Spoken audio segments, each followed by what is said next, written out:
Hey everybody, I'm Bethany. And I'm Ethan Hunt. And that's Charlie, not Ethan Hunt. Charlie. But we're going to watch all of the Mission Impossible movies. Every single one, baby! That's right, baby. It's time for movie trailer trash. Enjoy. We just watched the first Mission Impossible in the first of the 5-6-part series that we Just are... six. Just six? Yeah. Not 5-6? Yeah. Oh my god. Mission Impossible 1. Directed by Brian De Palma. Okay. Starring Tom Cruise. Tom Cruise. And John Voight. A very small, skinny Tom Cruise. Young man. 22 years ago, this movie was made. Crazy. It's like he's a whole new person. You and I were wee little kids when this came out. Yeah, I was 5 So therefore years I of was age. 8. Now all everyone right. knows my age. So. Here's what I'm going to have you do. And I'm going to have us do this for each one right after we watch it. And we'll switch off. I'm going to give fresh in my you brain. 1 minute to describe the plot of Mission Impossible 1. Go. Hang on, I'll go when I say Go. go, and then you'll time me. All right. So, Mission Impossible 1, I'm going. Tom Cruise, main character, Ethan Hunt. He is a special spy agent for the CIA, and he has a team of cool people that work with him. And John Voight comes in, and he's like, hey, guys, hey, team. We've got to go and stop this guy from stealing a list, like a hit list of all the important people in the government. Because if he gives them that list, they can go kill off every single important person. So this is really important. So they go to follow this guy, catch him in the act, and then follow him and then capture him. But things start going wrong. First, the elevator goes up and spikes come out and it smashes and kills this guy. And then everybody dies, basically. You think John Voight's dead, but he's not. Tom Spoiler. Cruise goes on. He finds out that Claire, one of the women, made it out alive. And so he's like, if you're not with me, they'll think that you're a bad guy too. Okay, they think he's a bad guy. They think that Tom Cruise is a mole. But really, John Voight is the mole. So It's like an episode of The Mole. So what happens is they infiltrate Langley. He does the cool thing where he hangs down with the rope. They get the actual hit list. They're going to use it as leverage and sell it to the bad guy. But they're not really going to sell it to the bad guy. They're just going to use it so that they can prove their innocence and such. All along the process, at some point, Tom Cruise figures out John Voight's evil, and he's not sure if Claire is in on it or not. So he dresses up as John Voight using one of those crazy masks, tricks Claire, hears her basically say, like, hey, let's not kill Ethan. We can get away with that without having to kill him. Like, she feels bad. And then he's like, oh, reveal, I'm not John Voight, and you just told me that you were in on it the whole time, and now I'm sad because I was really hoping you weren't. Yeah. And then John Voight is like, what the hell? And she's like, listen, John Voight, because he pops out. You didn't know he was on the train. She's like, listen, John Voight, or Jim was his name. We still don't have to kill Ethan. Let's just take the money and go. And apparently that makes him really mad that she doesn't want to kill Ethan. So he just turns and shoots her and then hits Ethan and runs away. So as Charlie pointed out, why didn't he shoot Ethan? It was all very weird. Also, I can't remember if she's in any other ones, but I feel like she arrives again. Like And she so shows up. The movie ends So I feel like with she's not a dead. A helicopter crashing into the train that they were running on top of. And actually, they weren't running on top of it. One of the things I liked. Okay, so that's the movie. Oh, and so, no, the movie really ends. It's like, yay, I'm not disavowed anymore. Also, what's his friend's name? Ving Rhames. Yeah, what's his name? Luther. Luther is now not disavowed. They were both disavowed. Luther helped out the whole time. Don't worry about it. I missed it, but you get it. And so then he's like, listen, Luther, I'm not going to get back into the game. I just think I need a breather. And he gets on a plane. And then this lady's like, do you want to listen to a movie? And he's like, no, thank you. And she's like, what about a movie from The Caribbean. The Caribbean. And he's like, he looks at it like, what? And then it goes, dun, dun, dun, dun, dun, dun. So it's like, that's how they always tell you about your mission, is they pretend that there's like some movie, but then really it gives you your mission. You went way over the 1 minute mark because you got too long. You took too long How getting about into long, though? 2 minutes. Ah, that's so good. No, it's not. It's double. Are you kidding me? If I was just telling a friend about this, it would have taken me 10 minutes. No, guaranteed. it would have taken you the runtime of the movie. Look, I don't want to miss anything important. Which was about all 2 about hours. Luther. Anyway, so this movie is really good, and great. I was It's watching great. it, and like from the second half of when the movie starts, so like when they start planning the second mission to yeah. Langley to steal the knock list is what it's called. Knock And list, it's yeah. that list is Hit basically list, knock list. that takes all of the Same code diff. names of all of the agents and matches them up with their real names. Mm-hmm. So it makes that's it what easy it for does. them to find them and kill And so them. the bad guy isn't really so the bad guy just wants to sell those names. That's what the bad guy It's wants. all about money. And They don't care if people die. And so this That's what makes them evil. is the first instance. So it's the first movie, and I didn't even know that in the first movie it immediately starts with him being disavowed. Well, not immediately. I mean, it's a good. They do a whole small mission first. Uh-huh. You just forgot about that. I forgot all about this movie. I remembered him going into Langley. I remembered almost the sweat almost hitting Right, the floor. obviously the hanging scene. One thing since we're just talking about it that I was surprised about is the very, very beginning. They have a guy watching a small TV screen, and they're clearly watching as somebody's trying to get somebody to speak. You know, it's like they're trying to manipulate him into giving them a name because they're spies. And then as soon as he gets the guy to give him a name, they hit him over the head, start dragging him out. And then everybody stands up and you see that they were in like a room that was a set, like a literal set. And I he think like it just rips had off a a fake mask. wall. It did not look like it. It looked like they were in a warehouse with a set. And I'm like, how did they get that guy there? What is the premise of this? No, they probably knocked him out. and then he woke up, woke and up it looked in like his he woke room. up in his room with a dead woman, and so that freaked him out. Right. And the woman wasn't dead. Anyways, all I'm saying is it started off really confusing, and I feel like especially if it was your first time seeing it, it's a brand new movie, and there's not been anything quite like it.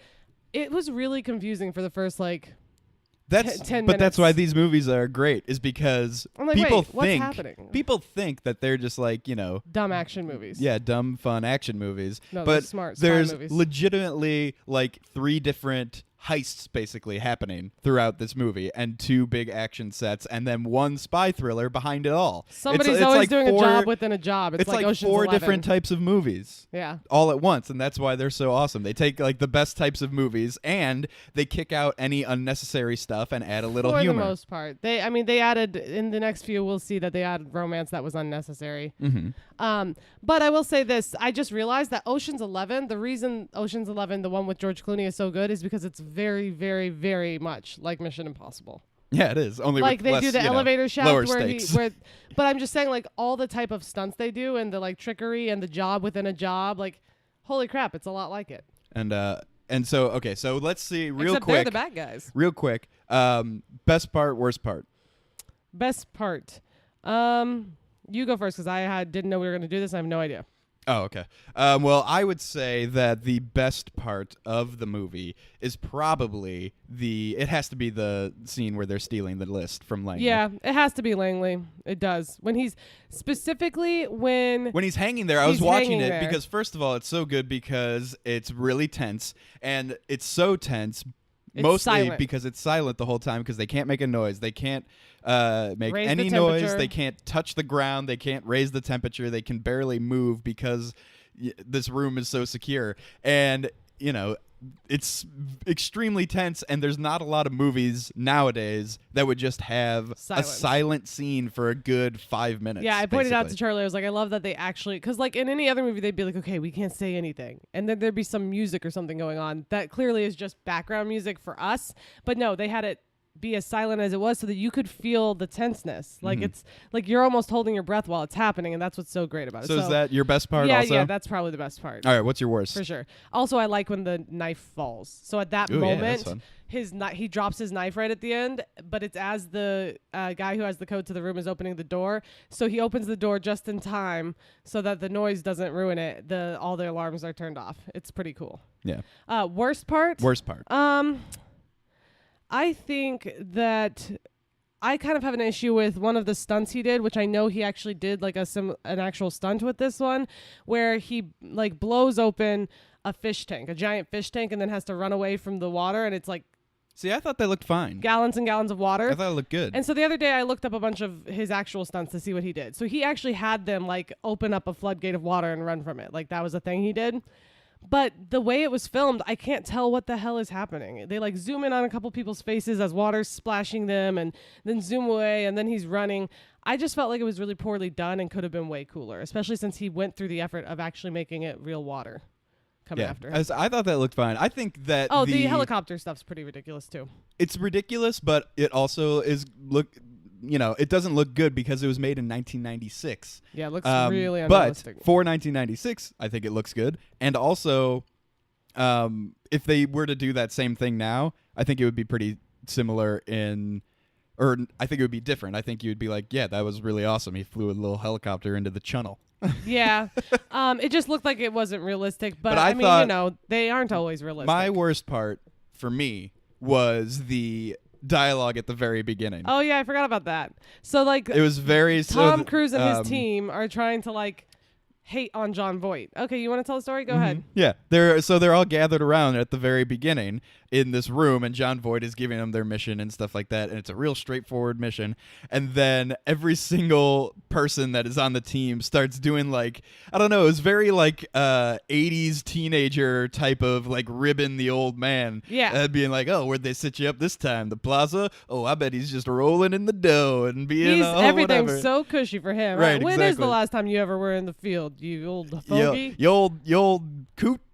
Yeah, it starts with Tom Cruise's character, and I think they were trying to establish his personality. Like, Right, yeah. Because the very first thing he says is like, yeah, I have a question, and you're thinking he's going to ask a question about the mission, and then he's like, can we get some cappuccino in here? Because this coffee is just terrible. Yeah, and then you just imagine And- someone like high-fiving him in the back of the Yeah. classroom.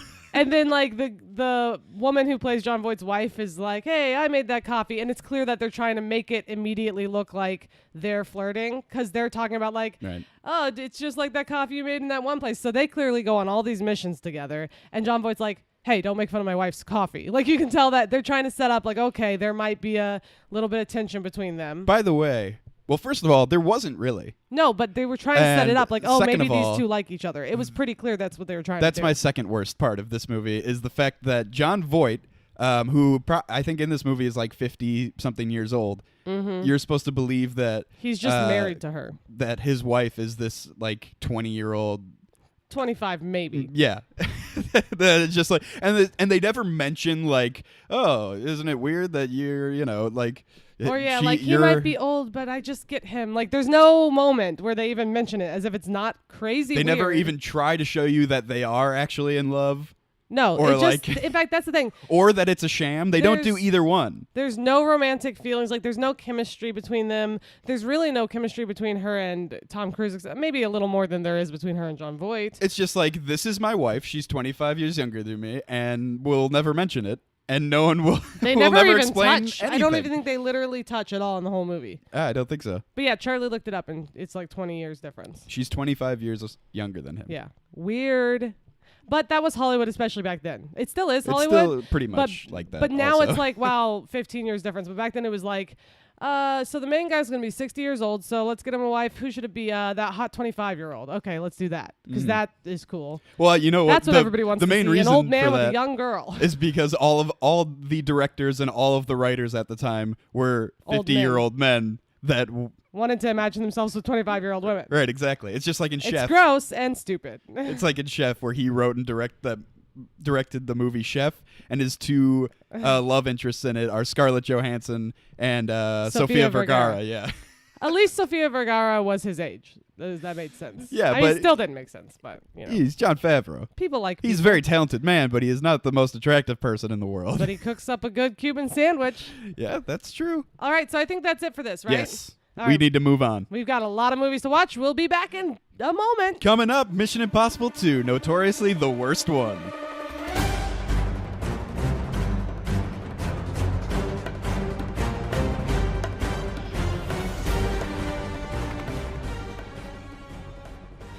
All right, so we just watched Mission Impossible 2, Mission Impossible 2, no secondary title. and I'm going to give Charlie 1 minute to describe to you what boy. happened, starting now. All right, so opens up. This guy got infected with some virus that he made, and he's flying on a plane to go get the antivirus and put them together. And then when they're on the plane, fake Tom Cruise in a mask decides to take over the plane, crash it to steal the virus. Now the whole plan is that this bad guy who used to work for IMF apparently wants to get the virus, get the antivirus, sell it to the guy who made the virus's boss so that they can make a whole bunch of money and then they can have a virus and a antidote and be able to sell it and do whatever.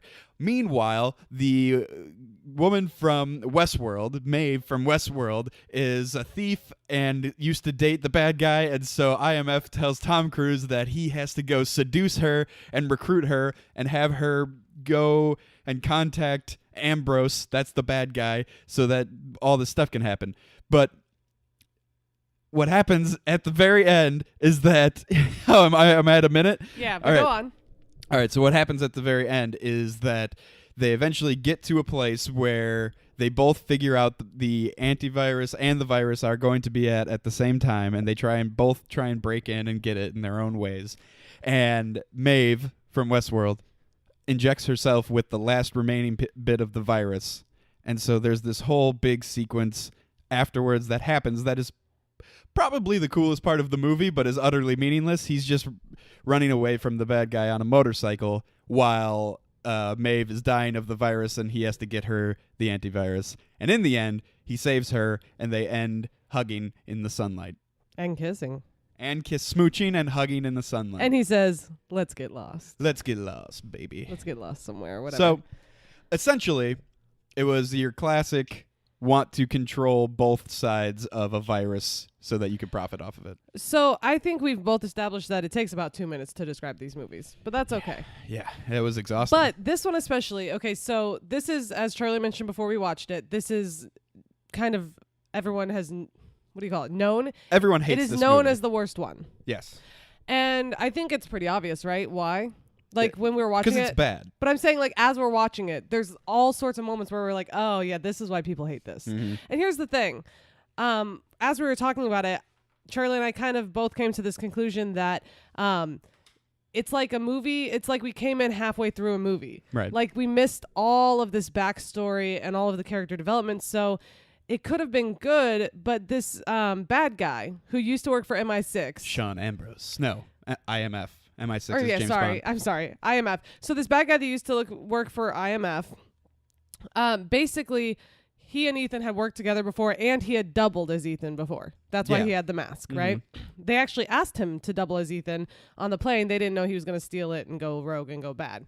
But if they would have shown any bit of time where they were working together, Right. and then they could, because he was like, I'm not too fond of the guy, basically. Yeah, they just kind of they kind of expected you to know that they were They like have rivals this, or whatever. Well, like, yeah, maybe they used to work together, but the whole idea, it's very clear, is that Tom Cruise's character, Ethan Hunt, is not a fan of just killing people for no reason. He proved that in the first one. He's like, no, Right, he's no a good body guy. count. Yeah.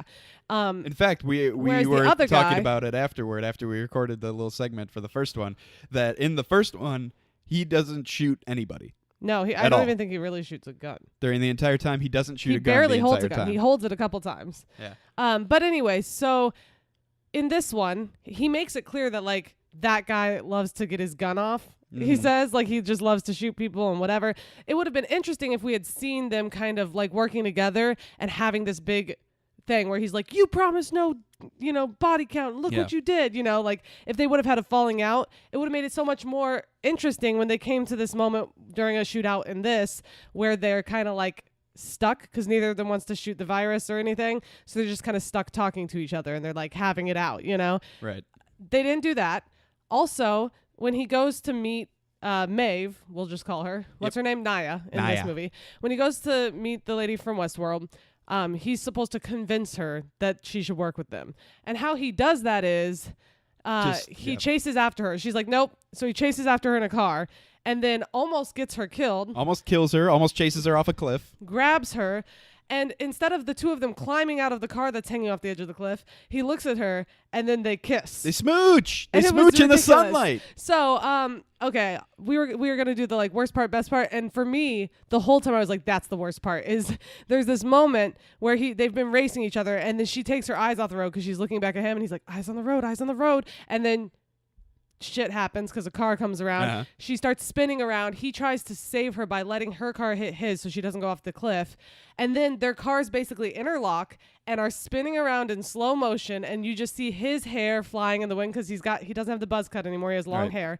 His hair flying in the wind as he stares at her. Her hair flying in the wind as she stares at him. And they're just staring for so long. And we're like, oh my God, come on. So whoever, directed this one was like, John Woo. was just like, we've got to have the moment where they're just staring at each other and they realize, And that I'm attracted to you. That was my worst part also, was not necessarily just that part, but the amount of every time that slow motion is used in this entire movie is both not necessary and takes forever. And it's not badass. And like, it's so dumb. It's always just people their looking face. at each other. Mhm. And that's it. It's just slow motion. You could have probably taken a good half an hour off of this movie by getting rid of all of the slow motion. And then they could have put the backstory into it. With yeah, that they could have half put the hour. rest of the movie in. And so, so then. It really does feel like you missed a movie in between. Like, Yeah. it feels like this would be a third one and that we missed two. Well, because, okay, so Naya, it would have been way more interesting if him and Naya, if he had convinced her to work with him on some other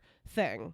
And then it just so happens that she can also help with this one. So if they had a backstory where it's like they kind of liked each other and then, they finally, because they sleep together that night after he meets her. And then they And apparently then- treat each other like they have been in love for like 3 Yeah, years. so they sleep together that night, and then his boss tells him, actually, the reason I wanted you to get this lady isn't because she's a master thief. It's because she used to date this guy. We need her to seduce him. And it's like, okay, well, that's not cool. And I could see being like, whoa, I don't want to send the lady I just slept with off to sleep with someone else to seduce him. Like, that's weird. But they have this really intense argument where she's upset that like, oh, so that's what you want. And he's like, this isn't what I planned. I didn't know they were going to have me do this. And she's like, but it's what you want me to do. And he's like, would it make you feel better if I said I didn't want you to do it? And she's like, yeah, I think it would. And then he was like, so feel better then. And I loved that moment because it was like a good line. Like he didn't have to say, of course I don't want you to do it. He just said, then feel better. Like, I feel it was obvious that he felt like shit, that he was asking this girl he liked to go do this. But, I mean, But it would problem have with made that so much is more that sense if they were in love or if they had spent time together, if they had a friendship even beforehand. But no, it's like This he just movie, met her the night before. even though I was talking about how it feels like you basically come in halfway through another movie, it also takes so long to get to whatever it is that they're going to be doing. They spend like 40 minutes just of him trying to recruit her. And then, which was interesting, though. I mean, but kind of. Oh, that's what. Okay, wait. I was gonna say favorite part. Them looking at each Hang on, other though. is just. Yeah, that's obviously dumb. We've pointed that out. It's so long. It's so much of it. So favorite part for me. My favorite part is when they meet. She's trying to steal a jewel necklace. He's following her because his job is to get her, and they have this kind of hilarious, like awkward, where a guy comes in the room, so they have to hide in the bathtub, and he's on top of her, and she's like, "Do you mind if I'm on top?" And he's like, yeah, I'm good either way. All right. He's like, yeah, I'm comfortable. Whatever. It's a funny sexual innuendo. Sexual. She like climbs over. They're laying in the tub. It's all awkward. And then like she's like straddling him while she's trying to get it once the guy gets out. Trying to get it. Trying to get the necklace. And he tells her, I wouldn't do that if I were you. And then the alarm goes off. And when everybody rushes in, he's like, the guy's like, wait, that's my security officer. And he's like, hey, we were just testing it out. But then there's a whole thing, like he has like all of these like it was so weird clever. different lives that. Well, yeah, he's a spy. Well, yeah, but what is he doing there? It was so clever that basically it was obvious they didn't have to tell you the backstory there. He had worked his way in as the security officer. He said, hey, I think your jewels are not, as safe as they should be. I'm going to check the place out. But and he's then, his security officer, even though when we first came upon him in this movie, he had been gone for weeks climbing mountains I'm saying somewhere. He probably met the guy that night and was like, hi, I work for your security team, whatever. I'm here to double check because I have a feeling that your jewels aren't safe. And then he basically does this whole thing. Boy, your jewels aren't safe. But it was funny because he was like, he saved her butt because she got caught. And he's like, she was able to get in. We really expected your alarm to go off sooner than that. So, I suggest you do a better job, right? Don't you? And he like made it seem like she was a part of the team. That whole part was clever and interesting. The whole like sexual like innuendos and like flirting was good in that part because it wasn't like unrealistic where they were in love. It was just flirting. Right. It was more James Bondy than. And it felt really good. And then, he makes her give the necklace back and it was clever. And then she was like, well, you shouldn't want me on your team. I didn't even win. I didn't even get the necklace. And he was like, oh yeah, I set the alarm off. And it's just kind of funny. Like, okay. I liked the whole get up, the whole little part. One more thing, well, first of all, I'll say my best part about it because it'll be really quick. Okay. It's either the motorcycle in at the very end minus them doing jumps over each other, and then but also the most fun I had the whole time was when he sprinted up that hill and jumped and kicked that guy. Yeah, And it was very Winter Soldier-esque. Yeah. And so that was funny. But the thing that I wanted to say is, oh no, now I don't remember. Well, okay, whatever. well, I was gonna say. Oh wait, yeah, okay. This one felt like a dated movie, yeah, right? Felt like it was from the 2000s. The one before this, so the first Mission Impossible, even though the effects were dated and the technology that they were using was dated, the movie didn't feel dated. Yeah, it was just filmed well and it was directed well. The story was interesting. And this one, I was saying you could tell so much that this was filmed in 2000, which is what I guessed when we were watching it. And then I looked at it and I was like, yep, the year 2000. Well, yeah, you can, it's like, when you're watching that, you can easily tell because it has all of the like crowd service pandering type stuff in it. Like it has all of the, the car explodes every time it's in a crash. It has the so much exploding. The final fight scene at the end with the cool motorcycles and the whatever and stuff like that. It very much, it felt kind of like almost like a Tony Hawk video. You know what I mean? Yeah. It's like it was cool because it was cool. It was like, ooh, look how cool I am. It was very Fast and Furious. That's what hard. it was. Yes. It was very the first Fast and Furious movie reminds me a lot of this. And so even at the very, very beginning, he's on vacation. He's climbing the rock wall. And, that's okay. That's very... Hang on. Did I say favorite moment? Like that should be my favorite moment. That's your favorite moment? Is just him climbing a mountain? It's awesome. It is not awesome. It is awesome. It's just him climbing a mountain. Yeah, with no safety ropes, and he jumps from one ledge to the other, starts to slide, and then catches himself with one hand. He's doing it for fun. But he's not like on a mission or anything. But in real life, he hung there by one hand. That's cool. I guess. And then he does the thing where he's spread out like like the Passion maybe of the if he Christ, was like trying to get to something or like trying to infiltrate somewhere, anyway, but he's just like climbing a mountain for fun. Look, I'm allowed to have my parts that I like, even if they're not your favorite. And also a big thing that is really bad about this one is that the mission is like they never really tell him. The mission. It's not really a mission. The only mission they gave him was like, you need to find this girl for the mission, and then they never really actually talked about a real mission. And when they do the thing, so like remember in the first one where they're like planning out this big thing to break into Langley and to do all of this different stuff. There's no planning. And they mention it. They it's funny because in the movie, the second Mission Impossible, Ethan Hunt is going over the plan with Ving Rhames, and Ving Rhames. So like he tells him the plan, and Ving Rhames is just like, "That's simple, huh?" And Ethan's just like, "Why not?" Yeah. And then I was like, that is this entire movie in a nutshell. So anyway, regardless, I was going to say about the datedness.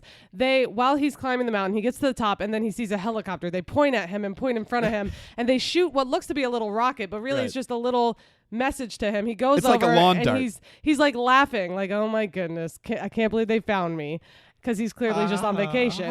He opens it up and it has sunglasses. And in the sunglasses, it's like all high tech and it tells him what his mission is. And so it's obvious from the get-go that they're like, it was 4 years later, right? Yeah. This is 4 years later. Yeah. Times are changing. We've really stepped it up. Also, a very, very big time waste of Anthony Hopkins.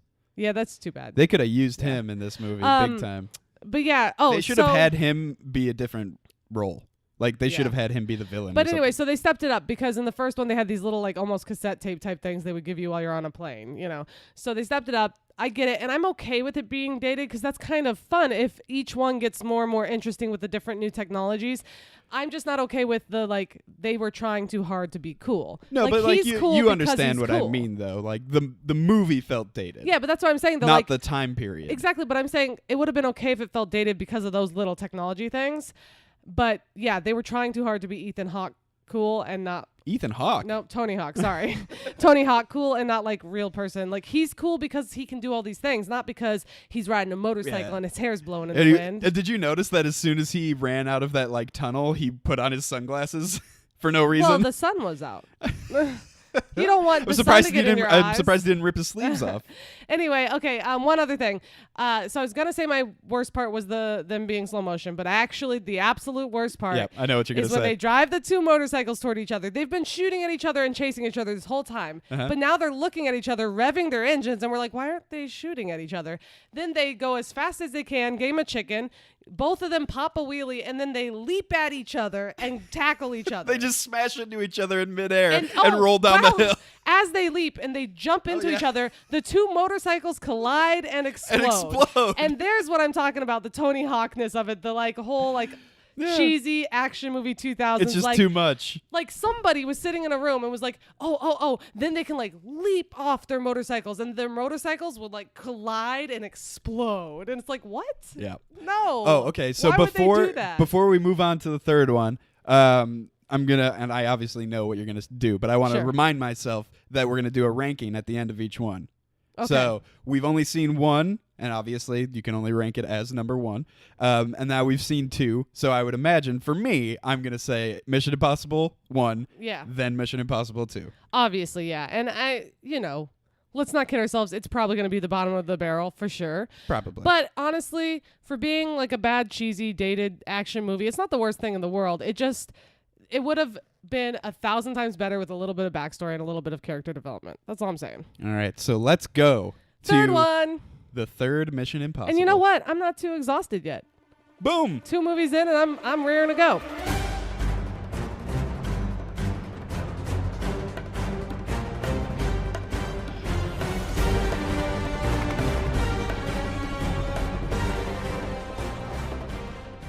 We just finished watching Mission Impossible 3, and Bethany, describe the plot of this movie in less than 2 minutes. There we go.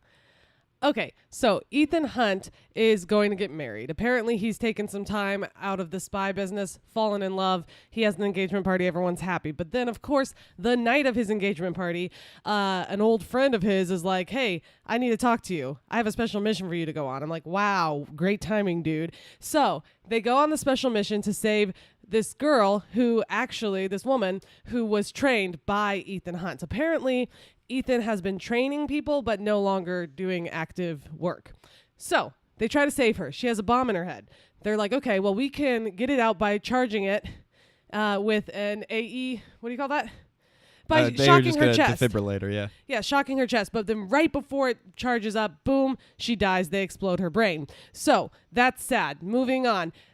They get a thing from her, and they find out video from her. They find out that she thinks that Lawrence Fishburne, who they work for, is actually a bad guy, that he set her up. And so they're like, great, we can't trust anyone. Well, that guy's been an ass to everyone the whole time, so we believe him. And then what happens is they go to the Vatican, okay? And they're trying to get, what's the guy's name? Philip Seymour Hoffman. They're trying to get Philip Seymour Hoffman. He's the bad guy. Trying to get him back, dress up as him, use the masks and all that. It's a whole shenanigan. They do it. They get him. Then they get attacked on a bridge. It's really crazy. And they steal Lawrence Fishburne back. At that point, he realizes he needs to see where his wife is, because Philip Seymour Hoffman's like, I'm going to find your wife. I'm going to kill you in front of her. So there you go. He goes to find his wife. Of course, his wife is gone. Meanwhile, he gets taken in by IMF and locked up, tied up because he's a bad guy, or they think he's a bad guy. They're like, you've been crazy. You've been going haywire. So his good boss comes over and he's like, I'm really disappointed in you. And then he mouths a bunch of stuff to him because he can read lips, and he tells him where to go and he lets him out. So he gets let out. He goes to save his wife. Unfortunately, Philip Seymour Hoffman kills his wife. It's terrible. It's tragic. We're like, what? Then all of a sudden, out of nowhere, the good guy that he works with that helped him get out comes in and he's like, listen, this is complicated, but we had to do this, blah, blah, blah. Guess what? This isn't your wife. It's just some other lady we didn't care about. The whole thing, though. She's wearing a mask that looked like his wife. And so you find out that, first of all, we got double fooled, man. Ethan Hunt's boss, or handler, I guess, ends up being the bad guy, not Lawrence Fishburne. So the guy also, who initially asked him to join. The thing that they're looking for the entire time, the whole thing that is, fueling this is called the rabbit's foot, and it's some horrible weapon. They never really describe what it does. And at the end, they have some sort of little joke where they're just like, what is it? What is it? And he's just like, I'll tell you if you promise to stay. Yeah. And he so says, he all leaves. right, I'll see you later. And he leaves. So Because he doesn't want to. He wants to go on his honeymoon. He wants to like live his life. This movie, right? Double fooled. Double fooled. You get double tricked. You get double More fooled. than just with the masks too. So you're like, oh, this guy's a bad guy, and then you're like, oh no, the good guy's the bad guy. I'm confused. Yes, and then also, okay, so first of all, this might be my favorite one. It's obviously my favorite one as of right now. Yeah, well, here's 3 the movies thing. in, and It shocks it's you throughout. Several mostly times. because of Philip Seymour Hoffman and how super evil and weird he is. I really hate his character, and every single time I see this movie, I've seen it several times. I can't stand it. Every time he talks, I'm just like, somebody kill this guy. I know. He does a great I know, job. But he's not the type of villain that I love to hate. He's the type of villain that I hate to hate. Like, I don't like him at all. But No, I the get why reason you I like him. love He's him good. is because how nonchalantly he breaks all of the like cliches, the rules of action movie stuff. Yeah, he's not, he's never like cackling at anything. Like he doesn't cooperate with the interrogation that, that Ethan Hunt's trying to do on the plane, and he's just like says over and over again, "Yeah, I'm just gonna find your wife and kill her." Even and before all that, he keeps asking Philip Seymour Hoffman, "What is the rabbit's foot?" And he just keeps saying, "What is your name? What is your name? What is your name?" What's He's your like, name? What do you He's like do? an annoying little sibling. And then like when he calls him on the phone to tell him that he has his wife and you have 48 hours to bring me the rabbit's foot or I'm going to kill her. And he's just like, "I swear to God, if you," and then he cuts him off. He's just like, "Just don't threaten me. Just don't. Just stop." And then he hangs up. He's just like, "I'll be He's at just like, wherever." "Don't do this." He's like, "Yeah, call this number back when you have it, and bye." Yeah, and so he he's never raises. He's never emotional in any way. he's not a monologuer at all. No. Yeah, he's just this weird, Well, he does tell him he's like- gonna kill her a like couple times. or that- stone-faced guy who is just super evil, but you would never be able to tell because of how just nonchalant he is about everything. It's an interesting movie. I think the thing that's good is the villain is good for sure, and the whole internal, we've got a mole and all of that. I love that they really actually show the agency in this. Yeah. So in the first This is two, you basically think that it's just Ethan Hunt and like 3 other people. And a small group of people, Yeah. like maybe doing their own little thing. But this Yeah. is like a big agency. It's like a huge agency. They have a building. they have With, like, tech their guys own and, floor of a know. building and all of this other stuff. They wear suits to work. They have conference rooms. It's a place. It's a real place. And I really like that about this one. It Well, like it's part really of the government. I mean, they had to break into Langley in the first one, it shows and that was a big deal. so because like that's when part he of who gets they work for. disavowed in the first one, Mhm. you don't really know what that means because Disavowed from the actual government and the actual no, I mean organization. you don't really feel what it means because they Yeah. don't show you where he's or like Yeah, who I'm he's agreeing working with you. for. I'm and- saying this is just showing you. Yeah, and so I really like that about this one too. And also, it goes back to the first one with all of the like heisting. There's 2 big heists. One is to steal Philip Seymour Hoffman. One is to steal the rabbit's foot. Which, by the way, I love the way that they did that, where they show him doing the crazy stunt to get into the building, and then they go to the cars where they're just sitting there waiting for him.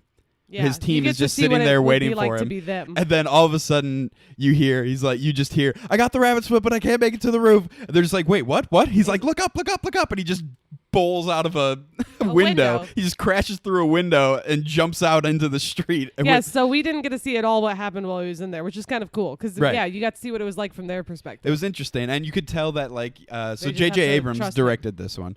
And you could tell that he was just like, we already saw a big heist. We don't have to go through it step by step like we did with that one.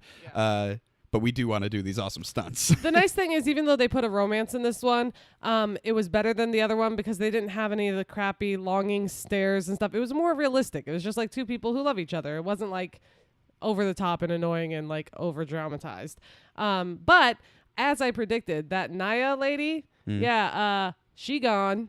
Yep. Never mention her again. Not mentioned once. He's like, I'm not gonna let you go. We're not gonna lose you. And then at the end, he's all like, let's go get lost together. And then this one starts off, and it's like, here I am getting engaged to some Becky. I mean, It's She- fine. It was 6 6 years ago. later.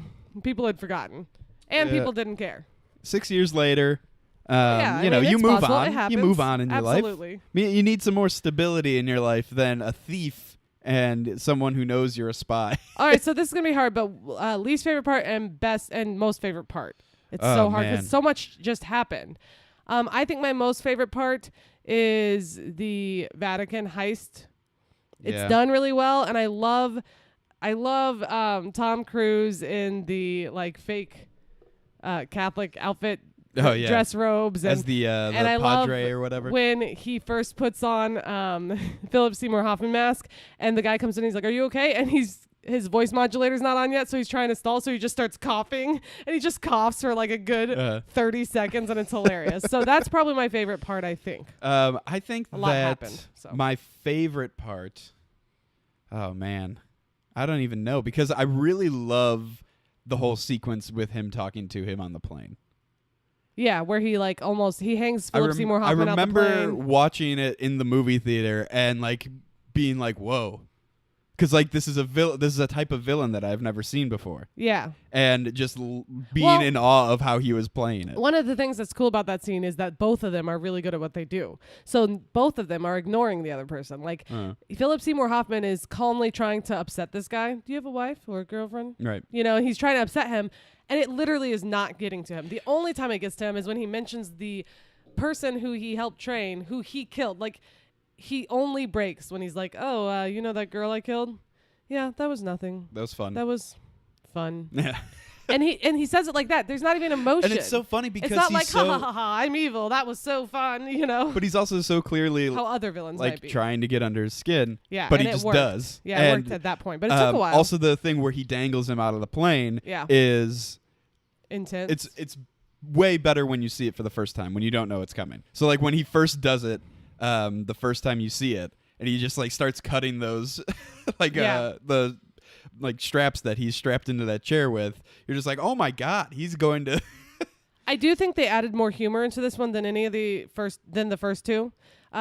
However, like when they have to stall before the Vatican, they're like yelling in whatever language in Italian. Yeah, that was fun. And you know they're being silly. But okay, least favorite part. It's really hard because this doesn't have as many obvious bad parts. But I would say I think that I didn't really like it when he rolls up onto the Vatican wall and says, "Humpty Dumpty is on the wall." Humpty Dumpty sat on a wall. It's awkward and weird. But that's just the only part that Yeah. comes to mind right now. I'm sure there are other parts that weren't Here's great. the thing. So my least favorite part of it was just a decision in general. Okay. And so I think my least favorite part of it is the fact that his wife exists. Yeah. So I Fair think enough. that you could have easily done this entire movie almost exactly the same way if you just had Carrie Russell play her agent role in the same character that she was and have her be the one at the end. Sure. I think it could have been Or exactly the she same. could have died at the beginning and he could have taken one of the other members of the team. Right. In fact, Yeah, I guess. I mean, but in like fact, he I think sees it would have her been awesome. as like, you know, A little sister, like so what he he's someone said. who he really cares Oh, about. My other least favorite line He's protective about. is, did you guys have a thing? She's like my little sister. And he's like, well, would you sleep with your little sister? No, that was kind of it's funny. dumb. It was kinda funny. Dumb. He was like, but it was funny because he looked at him like, you're dumb. And he's like, oh, someone's going to ask it. Yeah, you No, do. they don't, You Luther. gotta ask. No, they don't. But I am concerned about the next one because Charlie tells me Luther's not in it. And I'm I'm like, pretty sure that that's doesn't right. make any sense. So we'll see because neither of us remember. Don't look it up. We'll find out. We're going to watch it in 2 minutes. 2 minutes. But Luther is a main character in these first three movies. And he's obviously in the last couple. So I just love Luther and I would just love to see more of that. Like Yeah. it would be cool if he had to save Luther at some point. Like why is it always got to be a girl? Well, Luther. Why do is women have to be never, rescued? He never goes in anywhere. He's just always out in the truck. Yeah, but people know who you love when they're trying to get at you, and you love Luther. I think Simon Pegg gets in some precarious situations Oh, later on. sure. Simon Pegg is introduced in this one, so that's nice. Yeah, you get chubby Simon Pegg, and that's fun. Yeah, And he's being hilarious. for sure. And he's gonna get funnier. That's the thing. So this is the first one that really introduced humor. So if I didn't know that Simon Pegg was going to be in all the other ones that were coming up, then I would be mad at how little they use Simon Pegg. yeah, and but- so I think it's cool because they build. Like he's just a little part in this one. Then in Yeah. the next one, he's like an actual fixture on the team. Like clearly he came through for him in the moment when he wasn't expected to, you know.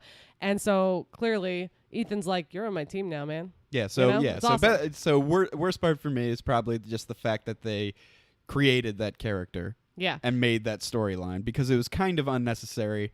But, Sure. you know, it But it's was there, fine. and we'll roll with it. And I love the movie, so good on you, JJ. Yeah, so great movie. Obviously, ranking, I think we're both in agreement still. This one's probably the best of the first three. That's what I think, too, yeah. I mean, and in fairness, though, I still love episode one. Not episode one. What do you call it? The first one. The first one. I still love the first one. I think people forget how great it is because Yeah, watch it sometime, it doesn't folks. have all the shooting. It has no shooting and not a lot of hand-to-hand combat. You know but what? It's The first one is spy stuff. is It's very- the interesting planning and plotting and sneaking around. That's really fun and really good. It's very Jason Bourne-like, It's the so first good. one. And they are, yeah. And it's funny because, so, like, obviously in this third one, they have found their tone. Their They stride, found their yeah. style. They know what they're doing. They have one big stunt They took sequence. good They have one stuff. heist sequence, and they have some humor speckled in throughout. Yeah. And the first one, they made a spy movie. The second one, they made some weird, like, Fast and Furious Action movie. And then the third one, they figured it out. And now this is what the rest of them are going to be like from now on. Yeah, so we'll see what we have to say about the next one. Oh, we'll see you after 4, folks. Yep.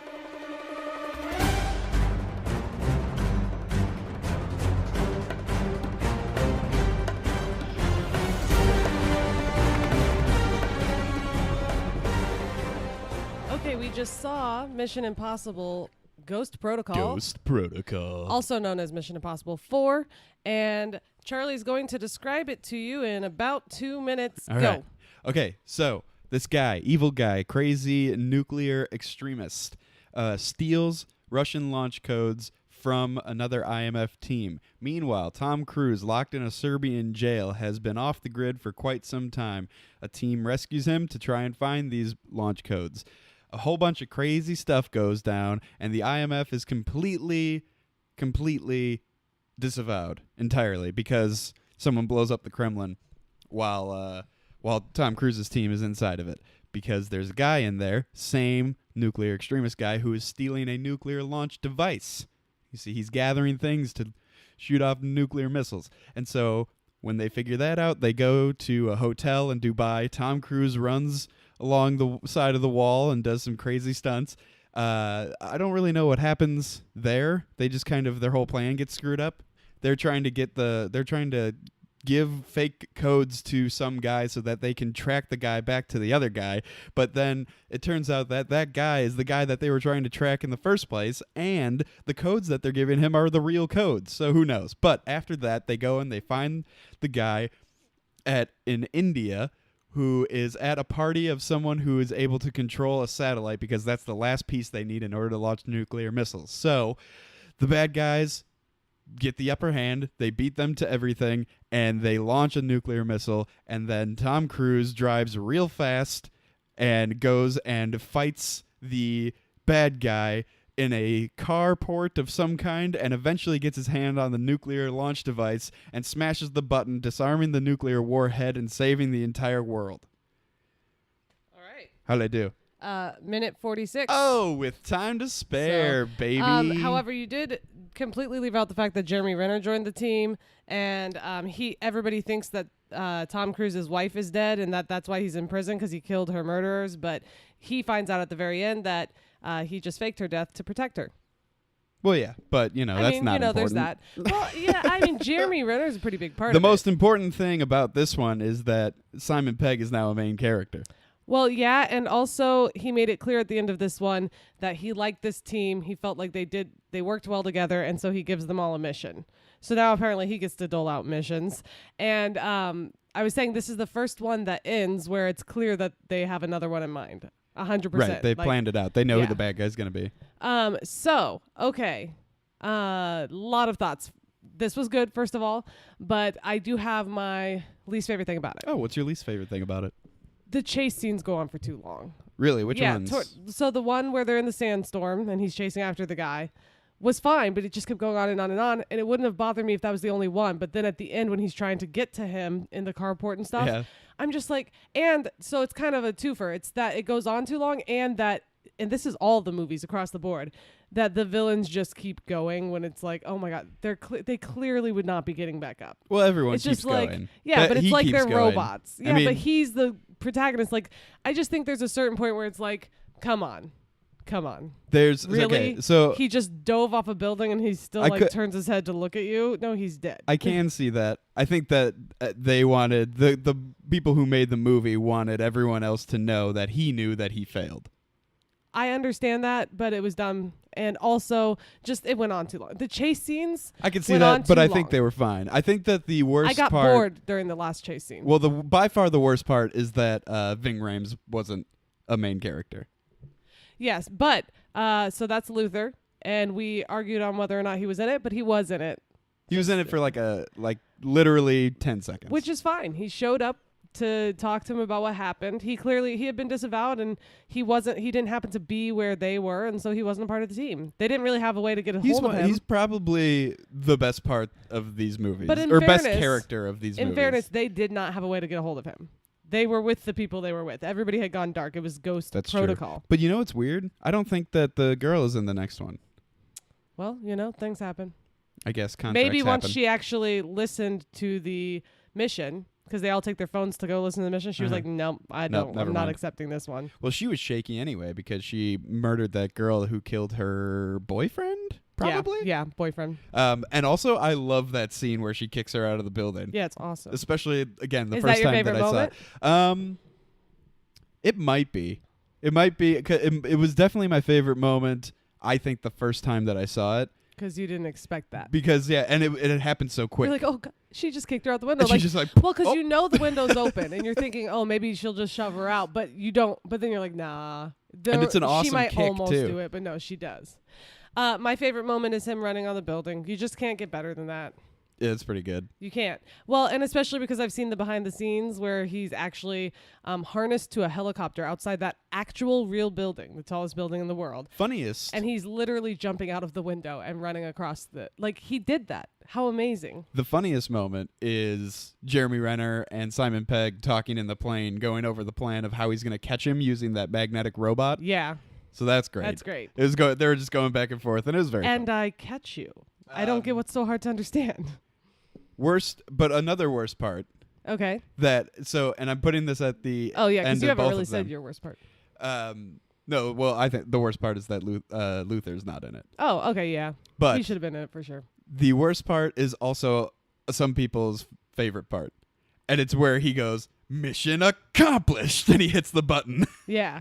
Well, okay, it was dumb, but in fairness, it is something dumb that someone might do after they've had a really long day. And they made fun of it afterwards. yeah, which and is he good. told Luther, and then Luther was like, "You seriously said that?" He's like, "Yeah, I did." So that was fun. Yeah.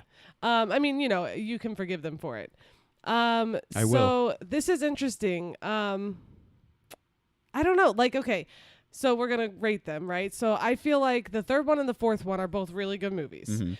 But for me, I'm going to rate the fourth one better because there's no romance. They kind of cut that out. It's not from the get-go in this one. It's all action and excitement. I love the prison scene. That's another favorite moment. Yeah, it's really good. There's just a lot more humor, a lot more Simon Pegg.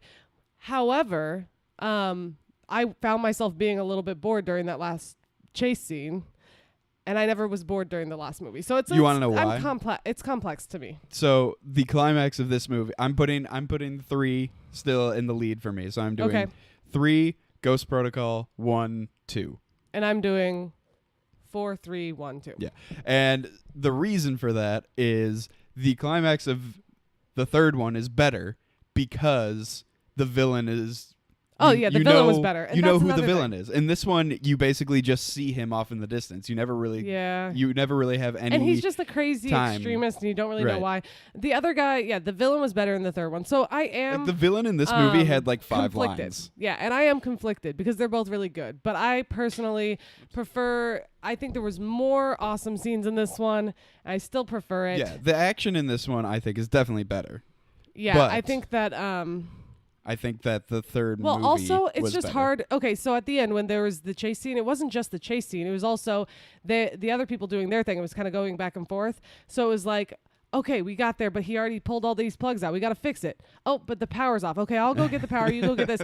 It was one of those things that a lot of movies do where they're trying to force suspense when there's already suspense. It's already close, but they make it so it's so unbelievably close. Like the thing hit a building and then fell into the water and didn't explode. Like Well, it wouldn't have worked that supposedly fast. deactivated it. Yeah, they deactivated it in like a millisecond before it hit. It just Right. It was like literally So a second before. that it hit. happens a lot in these type of movies though, where it's like, okay, so unbelievable, but that's okay.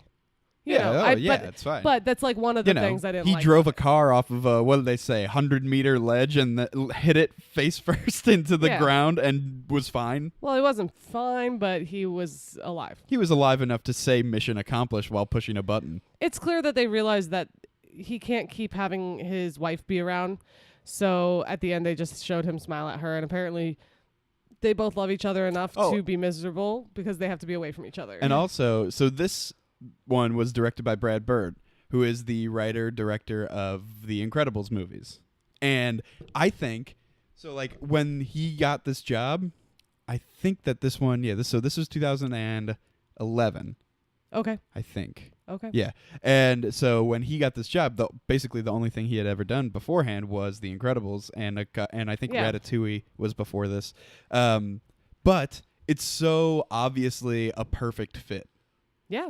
Because like those two movies are so very, very similar in style, story, and action sequences that like I never really thought about it until Incredibles 2 came out and they had all those crazy, amazing action sequences. Well, even Incredibles has like kind of a theme song and stuff. Yeah, they like have a at very moments similar Yeah. soundtrack as well. Yeah. Yeah. It's really good. And so I was just, interested that a kid's superhero movie matches up to Yeah. Mission Impossible spy And that's movie. why it's so good. I think just in general, they've got a good cast. They've clearly found their stride. And I'm loving Tom Cruise. He just gets better and better. He really does. All right. Well, next up is Rogue Nation. And then there will be, after that, we'll watch the one in theater. Fallout. And then we'll talk about that. Yes, we will. All right.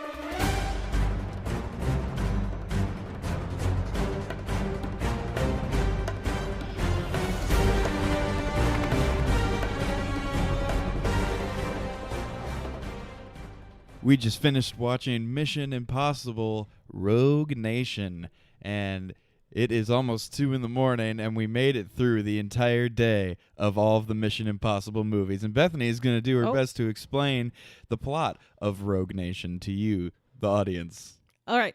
Okay. So basically, it starts off with Benji, who is Simon Pegg, Tom Cruise, who is Ethan Hunt. I'm getting this confusing. Oh, man, we're already in the weeds. And Luther's back, and Hawkeye is there. I'm getting tired, so I'm having trouble remembering people's names. So you got Hawkeye. So you've got a part of the team from last time, but this time Luther's back and the girl is gone. So what happens is they do just like a little mission that's for fun, mostly to show that they're back and whatnot. But then Ethan is going on doing his thing. Meanwhile, the CIA is trying to get IMF completely disavowed the whole thing, shut it down. So shut it down. So he shuts down the program for Mission Impossible. So that means that Ethan is now Rogue Nation, and Simon Pegg is just sad because they keep trying to get info from him, but he's like, I haven't talked to Ethan. Well, Ethan sends him some opera tickets, so he goes to the opera and gets involved, and him and this woman who is a British agent who's undercover with the bad guy, they kind of get involved, and they basically have to go and steal a little piece of information for him. And so they do that For who? for the bad guy. Yes. So there's one big bad guy. They steal this piece of information for him. He basically has his own little group called the Syndicate. So they have to destroy the Syndicate. And, it's kind of weird because the British agent is trying to earn her place back. She's been kind of disavowed by the British agency. So she kind of double crosses Ethan. And anyway, in the end, they get the bad guy. Oh, hang on. And also, in order to get the bad guy, There was so much Hang on. description of the first 10 minutes of the movie. And I was then just setting it skipped up. over the last hour and a half. in order to get the bad guy, Jeremy Renner, Tom Cruise, and Luther have to basically trick Alec Baldwin, who is the one that hates... Head of the CIA. Yeah, head of the CIA, hates the IMF. They trick him into coming, making him think that he's coming to capture Tom Cruise. But actually, Tom Cruise is dressed up as the British a British guy, and they get the British Prime Minister to do what they want, and then also in doing that, they prove to the CIA guy, Alec Baldwin, that it all is real because he thinks it's all in Ethan's head. So what ultimately ends up happening is that the Syndicate is this terrorist organization run by this guy named Lane, and it started as a project by the head of the MI6 of British intelligence, who was trying to set up a thing that a group that would be able to operate independently and without supervision, and it was built up of a bunch of disavowed and cast aside agents of other countries. Yeah. And the thing that they were trying to get the bad guy, the little disc of information, actually was just all the information to a bunch of untraceable money. Yeah. So that they could act independently without ever having to ask for money. So now, and I forgot to say, now Ethan Hunt, what he did was when he saw all that money, he destroyed the crap out of that disc and then was like, I memorized it. So supposedly he memorized all of the different offshore accounts. So he's the only person who has access to $20 billion. And that's how he tricked the bad guy into chasing him. And he jumped down a hole, and then the bad guy jumped down the hole and was trapped into a glass box. Yeah, and so they caught the bad guy, and now this same bad guy is going to be the bad guy in the next Mission Impossible movie, Mission Impossible Fallout. Bad guy carryover from one movie to the next. Yeah, or at least he's going to be in it. I don't know if he's the bad guy. Actually, he might. I have a feeling that somebody is using him now, and that he's not in charge anymore. That maybe he'll end up having to help or something. Maybe. I don't know, but that's based on the trailer. Charlie and I, we've talked about those things. We talk about trailers. That's what we do. And we have yet to see Mission Impossible 6, which is Fallout. Fallout, yeah. And that's what's kind of cool about this. So we just watched all the movies.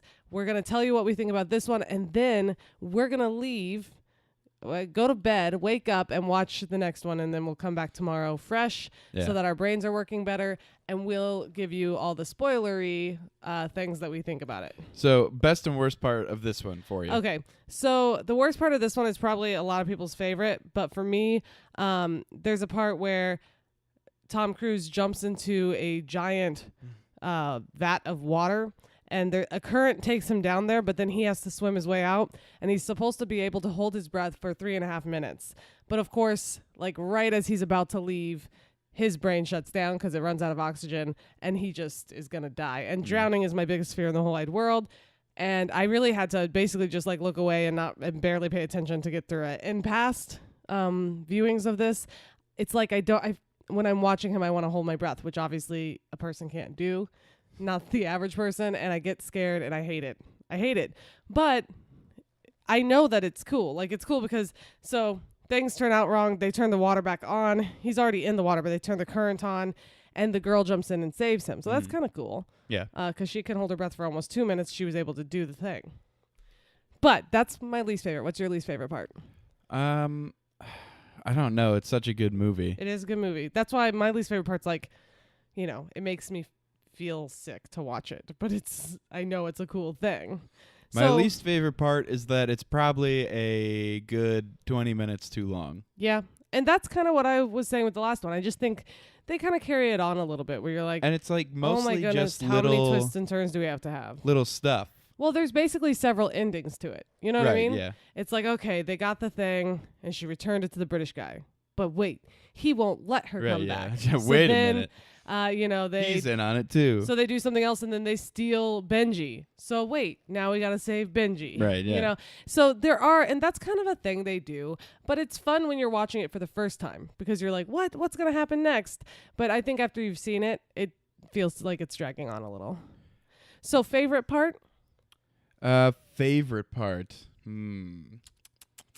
Oh, God, I don't know. No, I know. My favorite part is the car chase scene. So right after the girl jumps on the motorcycle? Yeah, takes what you're supposed to believe is the only copy of the disc and takes off on the motorcycle, and then a bunch of other people on motorcycles take off to catch her, and then a half-dead Tom Cruise and Simon Pegg take off in their car and chase them through the streets.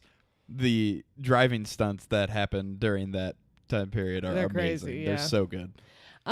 So my favorite part, actually, the thing I love about this one is the dynamic. I'm glad Luther's back, and some of my favorite parts really were just the little lines. So during that whole car chase, Luther and Jeremy Renner's character team up, and they barely know each other. Yeah, They like have that's a kind really of good met, part. Yeah, right? And so Luther already told Jeremy Renner's character, like, if there's any moment where I doubt whose side you're on, I will always be on Ethan's side, so watch out. I'm coming Right. for you, right? So they're kind of getting to know each other throughout this, and all of the motorcycles go by, and he's like, what does Jeremy Renner say? Hang on. He's like, it's a high-speed chase. You wanted to get the four-wheeler or whatever. the They had, 4x4. Yeah, they had like this big car. They were trying to turn around on this little street. But the way he said, like, it's a high-speed chase. Like, he was just like, great. They didn't know what they were getting into. And he's like, great. What a dumb choice in vehicle you insisted on having. Like, the little moments like that really are what I love about this. So this one was written and directed by Christopher McQuarrie. And Good job, dude. Well, first of all, yeah, he did a good job. He also wrote The Usual Suspects, and Very he good movie. wrote Edge of Tomorrow, Yeah, I another like that. Tom Cruise joint. And he's also writing and directing the next one, Mission Impossible Fallout. So, Or wrote and directed, because it's out in theaters now. well, yeah. So Awesome. he did that too. You know so what that's sucks? good, because it'll be cohesive at least. Is that I don't think that Jeremy Renner's going to be in the next one because he was filming Avengers, even though he Yeah. wasn't in the first Avengers. That is unfortunate, because he's great in these. Right. Oh, and another thing I love is Jeremy Renner's character is hilarious in these. So at the beginning, when they're questioning him to decide whether or not they should, shut down IMF, he just keeps saying, I cannot deny, or what is it? He can't give any information. I cannot say anything one way or the other without the permission of the secretary, which they don't have a secretary at the time.